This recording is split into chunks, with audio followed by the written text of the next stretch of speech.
அன்பின் இரட்சகர் இயேசு கிறிஸ்துவின் நாமத்தில் வாழ்த்துக்கள். சங்கீதம் 119 அதிகாரம் 49 வசனத்திலிருந்து 56 வசனம் வரையிலும் அது பரிகாசம் பண்ணப்படும் பொழுது பாடப்படுகிற ஒரு பரதேசியினுடைய பாடலாக கீதமாக அது அமைந்திருக்கிறதாக இங்கே சங்கீதத்தின் ஆசிரியர் குறிப்பிடுகிறதை பார்க்கிறோம். அவர் சொல்லுகிறார், அகந்தைக்காரர் என்னை மிகவும் பரியாசம் பண்ணியும் நான் உமது வேதத்தை விட்டு விலகினதில்லை என்று சொல்லுகிறார்.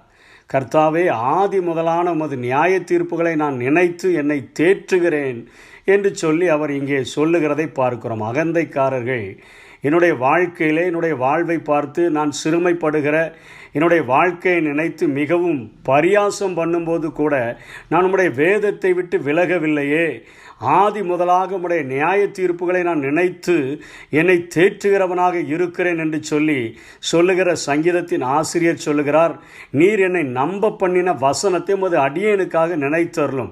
எனக்கென்று ஒரு ரேமா கிடைத்திருக்கிறது, அதாவது வாக்குத்தத்தம் கிடைத்திருக்கிறது. அதுதான் எனக்கு என் சிறுமையில் அநேகர் அகந்தக்காரர்கள் என்னை பரியாசம் பண்ணும் பொழுது, என்னை நிந்திக்கும் பொழுது அதுதான் எனக்கு ஆறுதலாக இருக்கிறது. ஒருவேளை நான் இரவெல்லாம் என்னுடைய படுக்கையை கண்ணீரால் நினைத்தாலும் உம்முடைய வாக்குக்கு அதிகாலையில் என்னை உயிர்ப்பிக்கக்கூடியதாக அது இருக்கிறது என்பது போல இந்த வசனங்களை அவர் சொல்லுகிறதை பார்க்கிறோம். ஆதி முதலான உமது நியாய தீர்ப்புகளை நான் நினைத்து என்னை தேற்றுகிறேன் என்று சொல்லுகிறார். நோவா பேழையை செய்யும் பொழுது ஆண்டவருடைய வார்த்தையின்படி செய்யும் பொழுது எத்தனையாய் சிறுமைப்படுத்தப்பட்டதையும் அவர் அநேகருக்கு பிரசங்கம் பண்ணியும் கூட ஒரு ஆத்துமாவை கூட ஆதாயப்படுத்த முடியாமல் போன அத்தனை பரிகாசத்தையும் என் ஆண்டவர் உம்முடைய நியாய தீர்ப்பை நீர் நிறைவேற்றும் பொழுதுதான் மற்றவர்கள் புரிந்திருப்பார்கள் என்பதை இங்கே உம்முடைய ஆதி முதலான நியாய தீர்ப்புகளை நான் நினைக்கும் பொழுது என்னை தேற்றுகிறேன்.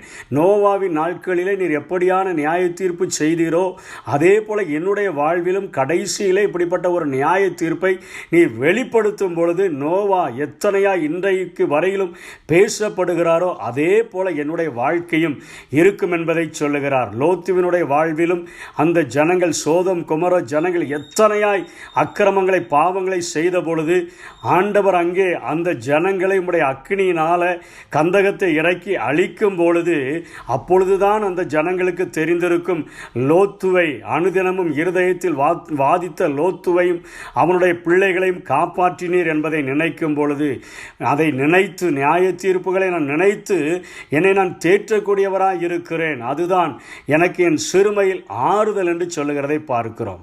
அடுத்தபடியாக சொல்லுகிறார், நம்முடைய வேதத்தை விட்டு விலகுகிற துன்மார்க்கர் நிமித்தம் நடுக்கம் என்னை பிடித்தது என்று சொல்லுகிறார். சங்கீதம் 101 கர்த்தருடைய இரக்கத்தையும் அவருடைய நியாய தீர்ப்பையும் குறித்து பாடுவேன் என்று சொல்லுகிறாரே. இங்கே இவர் ஒரு நடுக்கம் பிடித்ததாக ஒரு தரிசனத்தை காண்பதாக நாம் வேதத்தில் ஆராய்ந்து பார்த்தால் கண்டுகொள்ள முடியும். ஒரு காரியம் பார்க்கிறார், ஆண்டவருடைய இரக்கத்தை பார்க்கிறார். எரேமியா 13 அதிகாரம் 17 வசனத்திலே, உமது வேதத்தை விட்டு விலகுகிற துன்மார்க்கரின் நிமித்தம் நடுக்கம் என்னை பிடித்தது என்று சொல்கிறார்களே. நீங்கள் இதை கேளாமற் போனீர்களானால் என் ஆத்துமா மறைவிடங்கள் உங்கள் பெருமை நிமித்தம் உங்கள் அகந்தை நிமித்தம் துக்கித்து கர்த்தருடைய மந்தை சிறைப்பட்டு போனதென்று என் கண் மிகவும் அழுது கண்ணீர் சொரியும் என்று சொல்லி ஆண்டவர் கண்ணீர் வடிக்கிறதான ஒரு காட்சியை சொல்லுகிறார். அதைத்தான் பவுலும் கூட பிலிப்பியர் 3:18 சொல்லுகிறார், அநேகர் வேறு விதமாய் நடக்கிறார்கள், அவர்கள் கிறிஸ்துவுக்கு பகைஞர் என்று உங்களுக்கு அநேக தரம் சொன்னேன், இப்போதும் கண்ணீரோடு சொல்லுகிறேன். ஆண்டவருடைய ஆவியை பெற்ற பவுலுக்கு வேறு விதமாய் நடக்கிறவர்கள், அகந்தையாய் நடக்கிறவர்கள், பெருமையாய் நடக்கிறவர்களை குறித்து கண்ணீரோடு கூட பிரசங்கிக்கிறதை பார்க்கிறோம்.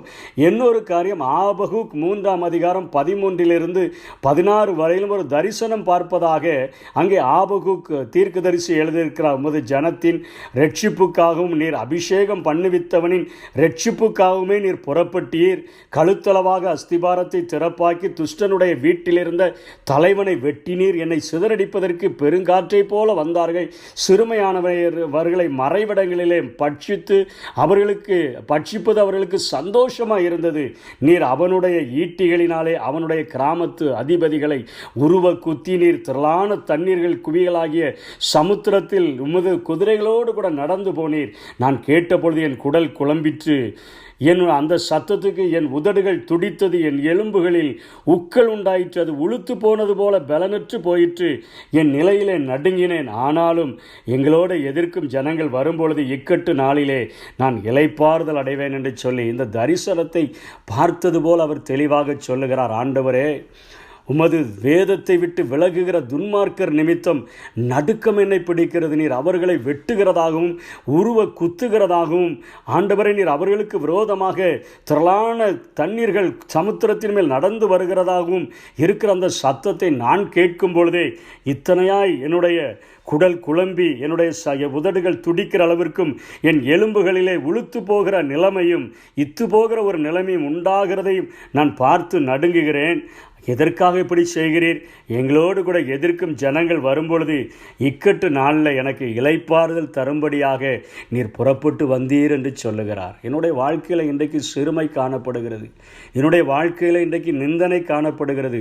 உம்முடைய வேதத்தை நான் விட்டு விலகாதபடியினாலே அநேகர் என்னை ஏளனமாக நிந்தையாக பேசக்கூடியவர்களாக இருக்கிறார்கள்.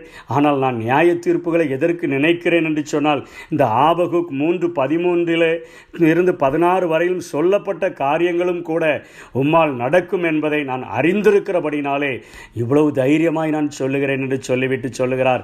நான் பரதேசியாய் தங்கும் வீட்டிலே உமது பிரமாணங்கள் எனக்கு கீதங்கள் ஆயின. ஆண்டவரே, நிரந்தரமாக நான் இந்த வீட்டிலே இந்த உலக வாழ்க்கையிலே நான் வாழப்போகுவதில்லை.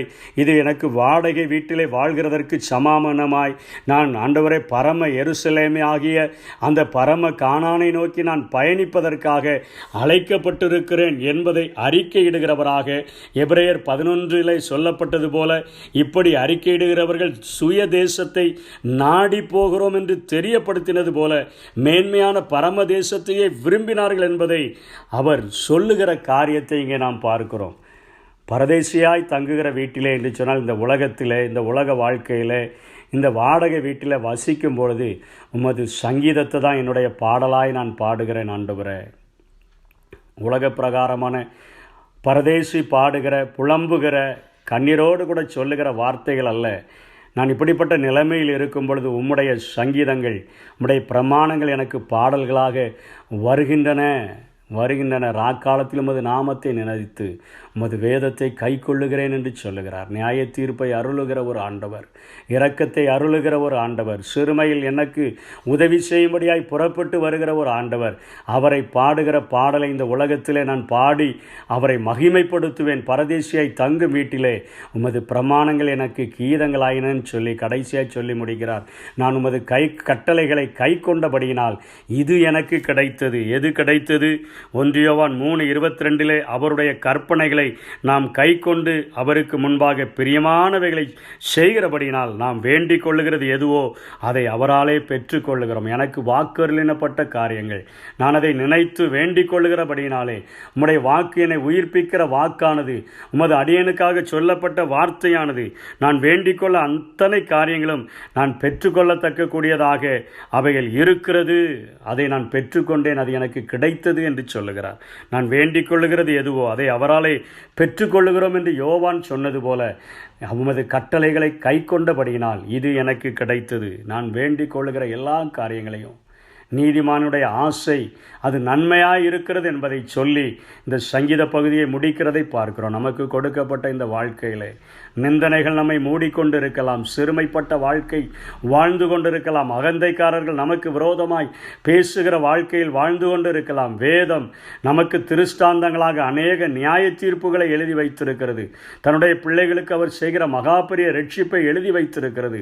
அவைகளை நினைக்கும் பொழுது நம்முடைய வாயிலே நாம் இந்த வாடகை வீட்டிலே தங்கும் பொழுது நமக்கு பாடல்கள், அவருடைய பிரமாணங்கள், அவருடைய வசனங்கள் நமக்கு பாடல்களாக மாறக்கூடியதாக இருக்கிறது. அவருடைய வசனங்களை கை கொண்டு நடக்கிறபடியினாலே நாம் வேண்டிக் கொள்ளுகிற காரியங்களை அவர் நமக்கு ஆசீர்வாதமாக தந்து விடுகிறார் என்பதை இந்த சங்கீதக்காரன் இவரை சொல்லுகிறதை பார்க்கிறோம்.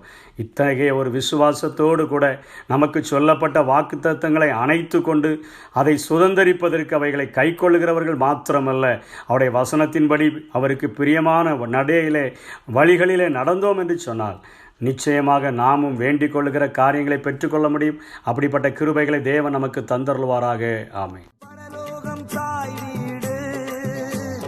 அதை தேடி நீ ஓடு, ஒருவரும் அழிந்து போகாமலே, ஒருவரும் அழிந்து போகாமலே, தாயகம் வரவேண்டும் தப்பாமலே, நம்ம தாயகம் வரவேண்டும் தப்பாமலே.